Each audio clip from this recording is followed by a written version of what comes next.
వీడియోలో మీకు చూపించాను కదండి పూజా సామానం ఎలా క్లీన్ చేయాలి. నేను మెథడ్ 2 కూడా యూజ్ చేస్తానని చెప్పాను కదా. ఈరోజు మీకు అది షేర్ చేయబోతున్నానండి. మెథడ్ 2 ఏమీ లేదని సింపుల్, కొంచెం చింతపండు, ముగ్గండి. ఈ రెండు ఇంగ్రీడియంట్స్ యూజ్ చేసి నేను క్లీన్ చేస్తాను అనమాట. ఇంకా ఏమీ కూడా వాడను. ఇప్పుడు క్లీన్ చేసి మీకు చూపిస్తాను.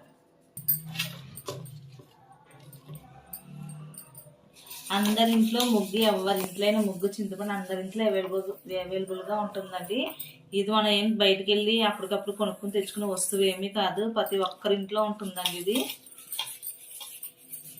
నాకు ఫస్ట్లో తెలియక నేను పితాంబరంతో తోమేదానండి. తోవడం వల్ల నాకు చేతులు కూడా చాలా పాడైపోయి, డ్యామేజ్ అయిపోయి. ఇవి యూజ్ చేశాక హ్యాండ్స్ కూడా నీట్గా ఉంటున్నాయి. విత్ ఇన్ 5 minutesలో కూడా అయిపోతుంది అన్నమాట.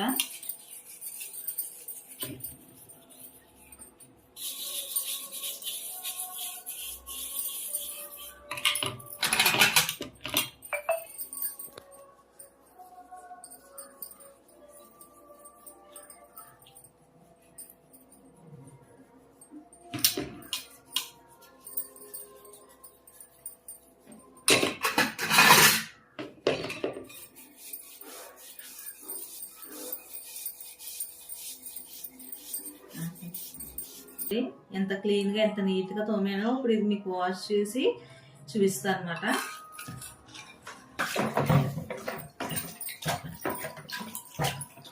నేను ప్రతి వారం కూడా ఈ టిప్స్ యూజ్ చేసే సామాన్ నీట్గా క్లీన్ చేస్తానండి. నాకు ఏది అవైలబుల్గా ఉంటే దాంతో క్లీన్ చేస్తాను. ఒకసారి అది ఒకసారి ఇది, నాకు అందుబాటులో ఉంటే ఆ ఇంగ్రీడియంట్స్ పెట్టి క్లీన్ చేస్తూ ఉంటాను అనమాట.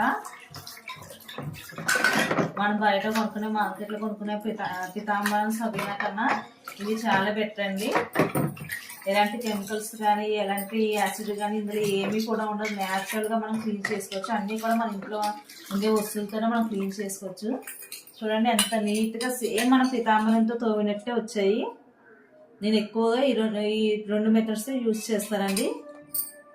ఇలా మనం క్లాత్తో కనుక చూసుకున్నట్టయితే వీటి మీద వాటర్ మార్కులు గట్రా ఏమీ ఉండవు. త్వరగా నలుపు అనేది రాదు మాట. మనం వాష్ చేసాక ఎప్పుడు కూడా ఇలా క్లాత్తో తుడుచుకోవాలండి. వేగం క్లీన్ అయిపోతే ఇలాంటి నలుపు మచ్చలు గట్రా ఏమీ రావు. 4 days అయినా మనకి దేవుడి దగ్గర పూజ సామానం క్లీన్గా కూడా ఉంటాయి.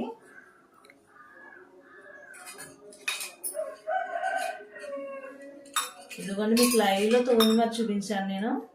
నా వీడియో కనుక నచ్చితే లైక్ చేసి, షేర్ చేసి, సబ్స్క్రైబ్ చేయడం మాత్రం మర్చిపోకండి. మరిన్ని వీడియోస్ కోసం బెల్ కొట్టండి. Until then bye by.